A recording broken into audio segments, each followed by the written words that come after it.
What Yeah. is it about Okay. invading their country in particular versus bombing their country in particular that causes suicide, terrorist attacks from your research? Like, what is it?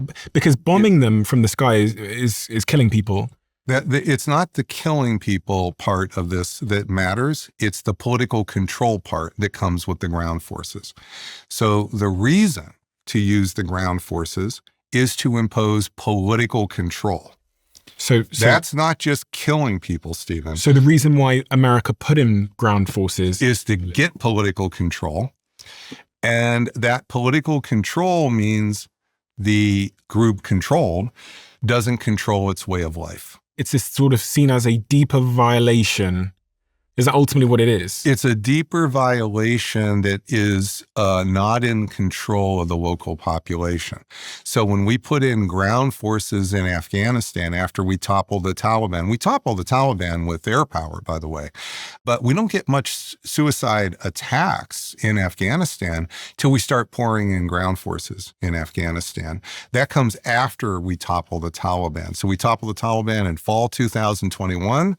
And then we get the suicide terrorism starting several years later in Afghanistan. It's because that's when we're putting in the ground forces. So Donald Trump has just posted on Truth Social a few hours ago saying every time Iran kills an American soldier, they will pay for that killing many times over. This directive has been passed on to the Secretary of War, Pete Hegseth, chairman of the Joint Chiefs of Staffs, and his other military leader. And obviously this is in response to losing an American life. And he's very actively tweeting as we speak about the war. Tweet after tweet after tweet after tweet on Truth Social. It begs the question. I mean, I just don't know. What is there an achievable end game or off ramp here that restores the free shipping through the Strait of Hormuz, but also allows the United States to retract without appearing to have suffered a strategic defeat? No, Stephen, there's not an achievable off ramp. That ship sailed first when President Trump decided in the first week in March not to declare. He could have declared, my advice at that point, first week in March, was to declare victory and walk away, to say all you wanted to do was teach Iran a lesson. You killed the supreme leader, a bunch of other leaders. Now let's go back to negotiate about Iran's nuclear program. He did not do that. When I was with you in April, I was giving a different advice. That advice then was to militarily contain Israel. That advice was to keep a lid. Israel was moving into Lebanon, doing other things, keep a lid on Israel militarily. President Trump has taken these ideas, and I'm not saying because I said them, but he's taken those ideas months too late. If you look at what I think President Trump might think, he is trying to militarily contain Israel right now. With the MOU, I do think he tried to declare victory and walk out. But the problem here, Stephen, is that these are now a day late and a dollar short. They're just not good enough. So if you wanted to get back to the negotiating track, what exactly are you going to offer Iran to come back to the table at this point? The same MOU say, oh, sure, we're going to honor the MOU that we already signed, and then we violated over and over and over. So that's not credible. So is this the forever war? No, we're not yet in the forever war stage. But you said there's no way out. The way out would be if the midterms come and the Democrats win either the House and the Senate, and they shut down the money for the war. Oh. That is a way out. Oh, they can do that? Yes, that's what happened in Vietnam. They can shut down the money for the war. They can shut down that's what Congress did. Yes, Congress has the power. It doesn't use it very often. The last time it did this was in 1974. The reason as I showed you on that escalation ladder, I said there is a stage 5 of forever war.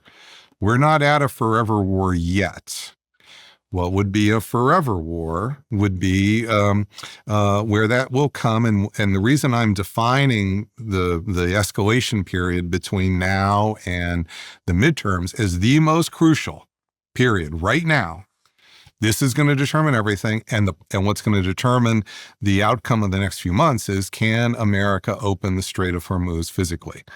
What could easily happen between now and the midterms is President Trump tries to open the Strait of Hormuz, or he allows Iran, by the way, to, he pulls back. He could actually pull back. Either way, at this point, Stephen, there's a good chance he will lose in the midterms, meaning that the Republicans will lose one or both houses in Congress. And if that happens, then whoever takes over control will be a Democrat. They'll be hotly anti-war. And there will be great efforts here to shut down the war, meaning shut down the money for the war. So it's always about the money. I need to get an understanding of the role. So this sort of link between the midterms, the money, and then the war. So the midterms are going to change who's in Congress. Yes. And then the people who controls it. And the people in Congress, they decide how much money the military get. They decide whether or not they can pass laws, and this is what happened in 1974, to prevent money from being spent on the war. And Trump can't overdo that. He can try to work around it. There can be then Supreme Court cases and so forth and so on. So even if Democrats win the midterms and try to halt the war, Trump could bypass them because he holds massive constitutional advantages as commander-in-chief.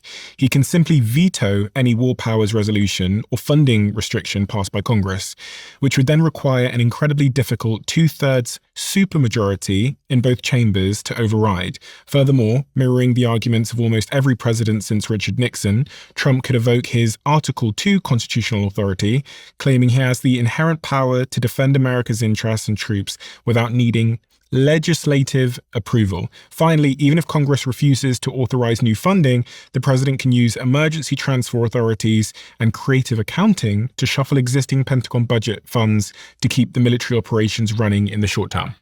You've just defined a constitutional crisis. Congress will think it has the power. President Trump will think he has the power. That is what is a constitutional crisis. And that's why these midterms, as my don't mean to say it quite in this context, but as you know, I have a book coming out, Our Own Worst Enemies. The preface is called The Most Dangerous Elections in Our Lifetimes. That is why this election coming up will be the most dangerous election in our lifetime, because the tensions now are growing on top of all that. They're not calming down those waters. The Iran war is making all these worse. And what you just read is the tension here that could well come, because the Democrats are not going to want there to be a forever war. And they're likely to fight really hard once they control once they control one or both houses of Congress. President Trump will want to fight really hard for his legacy and his domestic agenda, including deportations, including ICE. So this will all come together. These will not be compartmentalized, separate issues as we get into the midterms. That's why I'm saying that we're coming, the midterms. We're not heading to a future where it's just about what happens to military bases overseas. It's just about what happens to ships overseas and what's happened in Hormuz.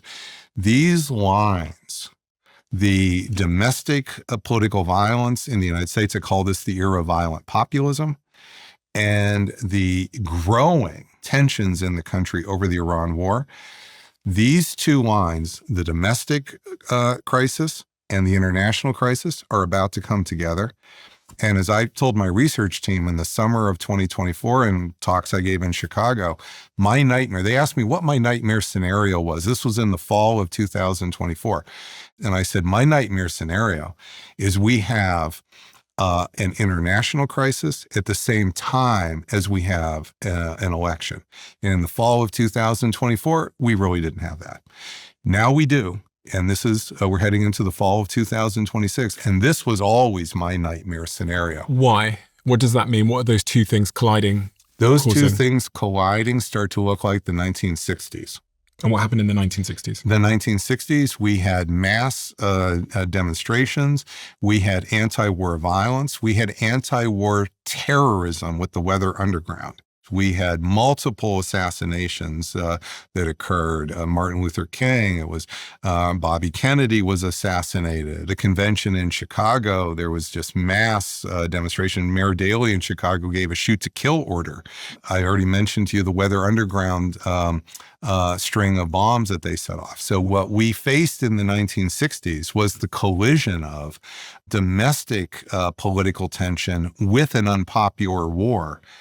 That's how you got the chaos of the 1960s. I have a whole chapter in the book about the 1960s and why it was so particularly intense. So do you think that Trump is likely to lose the midterms as things stand? Do you think the Republicans are likely to lose? Here's the thing. If we have a mass casualty attack, this will increase the odds of Trump and the Republicans winning in the midterms. And I think if we have a world economic crisis without the mass casualty attack, then I think it's likely that the Republicans will lose in the midterms. Okay. So I think we have the reason I can't give you a clean answer to this, which I know people want. They would, because we have multiple specific issues here that are now as part of the spiraling violence. Steve. And three months isn't awful long. It's a long time because that mass casualty attack could happen in October. And it doesn't have to be command directed by Iran.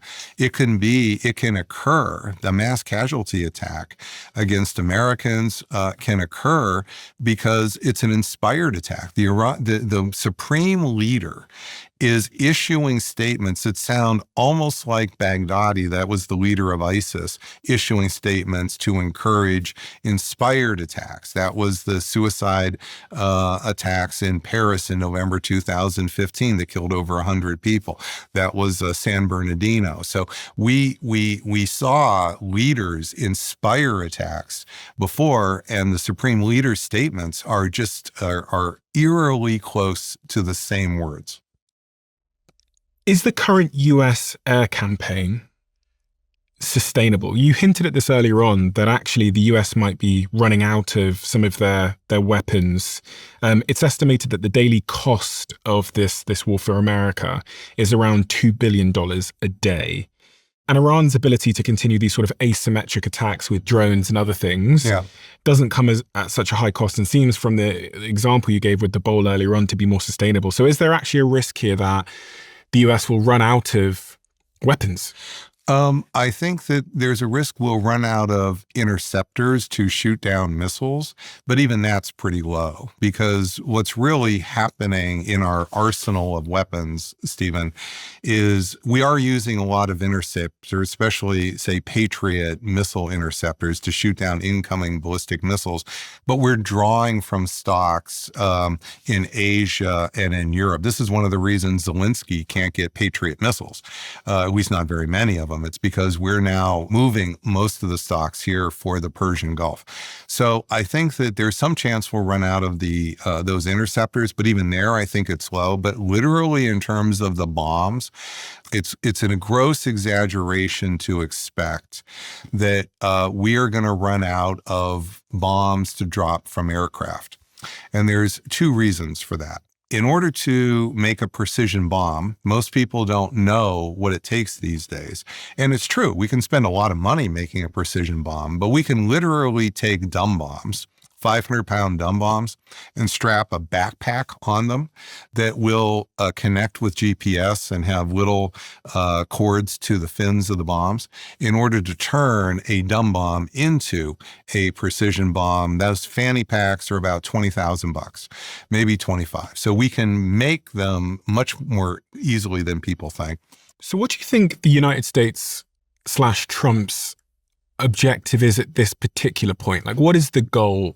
The real goal? Because there's lots of press conferences I see where they say it's nuclear weapons, it's this, that, and the other. I think President Trump's goal between now and the midterms is very simple: a symbolic victory. And what would that look like? That would look like a victory that would hold for a week, maybe 2 weeks. And that would be an opportunity to show that President Trump fought back I think that's how this would be framed by President Trump's supporters and those who support the war. And it would be, I think President Trump would say, and this shows what we can do if you let us win. I think his words would be a little different. Do you think he's stuck? Yes. Do you think he knows he's stuck? I've never met President Trump. My research here, Stephen, has always looked at the actual words by decision makers. What I can tell you is what his incentives look like. And the incentives that I've laid out have been quite predictive of his behavior. Do you want him to call you? Yes. And if he calls you, what is the advice you would give him on what to do next? What I would do is try to design a several-year strategy to build a better balance of power in the region that we could, over a period of time, stabilize the world and stabilize the region. And I think that is the big issue that's being missed right now. But if he says, listen, Robert, what do I do in the next 3 months because I've got these midterms coming up? Then the answer is don't call me. I want to help President Trump, but I want to help America for real. These are not necessarily at odds, but the bottom line here is that everything I have to say to President Trump about the next 3 months, we've just done on this podcast, Stephen. But I am absolutely delighted to talk about how to actually build a more secure future for America and for the Gulf.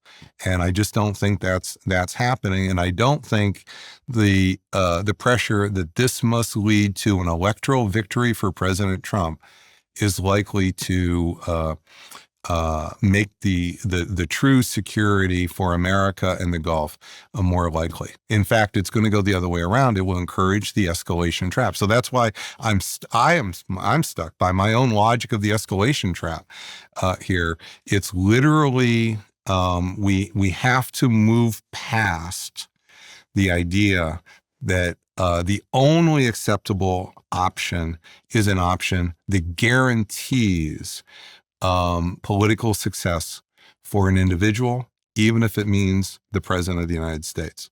What do you think Russia and China, who are often positioned as adversaries of the United States, what do you think they're thinking right now? And what do they want to happen? I guess China's being hurt by the oil situation. Russia's got their own situation going on with the Ukraine.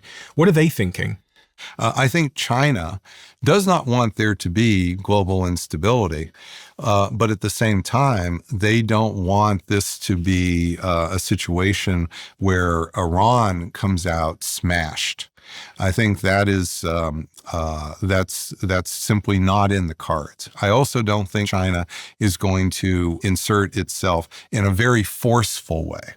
I think the idea that Iran might come out and militarily support the United States here, or militarily support with its own forces, Iran, is not likely to happen. So I think that what you are... Why don't they want Iran smashed, China? For President Xi, he explained quite a bit of this at the summit. He said to President Trump, you're a declining power. Are you going to fall into what he called the Thucydides trap? Meaning, are you going to launch a preventive war against China in Asia? And that's what President Xi said. What about Russia? What Russia is seeing is an opportunity to squeeze Europe economically. So I believe that what has been happening in the last few weeks here, the last month, is that Ukraine has actually been gaining not just strength with drones, but in a specific area called Crimea, in which Russia took and Putin took in 2014. There's been a mass exodus out of Crimea in the last weeks. Ukraine is putting more and more pressure on the supply lines coming into Crimea and also coming into Ukraine from Russia. And what Putin, I think, is wants to have happen is that he will likely escalate more, put more pressure on Europe at exactly the time in the fall when the world economic crisis is growing because of Iran. If you love the Diary of a CEO brand and you watch this channel, please do me a huge favor. become part of the 15% of the viewers on this channel that have hit the subscribe button. It helps us tremendously, and the bigger the channel gets, the bigger the guests.